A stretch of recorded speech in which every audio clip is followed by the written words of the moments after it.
La ilaha illallah Muhammadun Rasulullah alaihi salatullah wa alihi wal ahibba.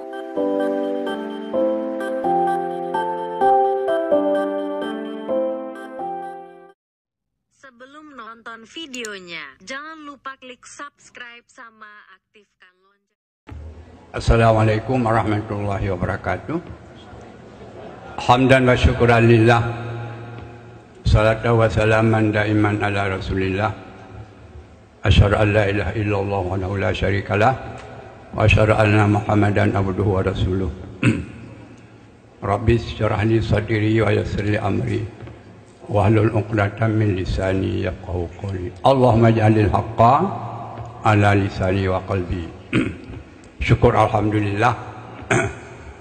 Sama-sama kita ucapkan kepada Allah Subhanahu Wa Taala beserta mengiringi salat dan salam kepada Nabi besar Nabi Muhammad Sallallahu Alaihi Wasallam, yang mana bab orangnya oleh katanya kadapat dan sapat kena anal ilmu kesih, iaitu oleh katanya untuk kita bicarakan akan masalah-masalah yang tersangkut dengan masalah keagamaan katanya yang sangat-sangat menyentuh dengan pekerjaan masyarakat katanya dalam keseharian. Ulun tuan dan untuk rasa kamunya sebagai peserta yang datang daripada seluruh penjuru alam, penjuru bumi Aceh, menyampaikan ucapan terhormat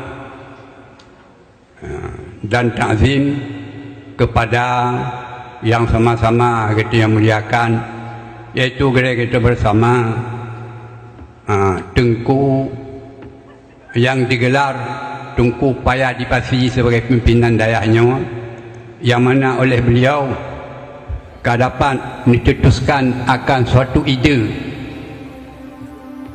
yaitu yang tersangkut dengan masalah pembahasan akan masalah-masalah yang tersangkut dengan agama kitanya, yang memang sangat-sangat diharapkan dan oleh waktu sangat dibutuhkan untuk ada penjelasan masalah-masalah tersebut.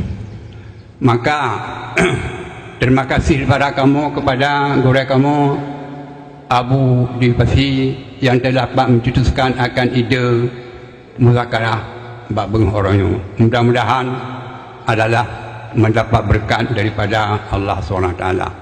Kemudian terima kasih kepada kamu peserta pula, kepada Kepala Pemerintahan Kabupaten Aceh Timur,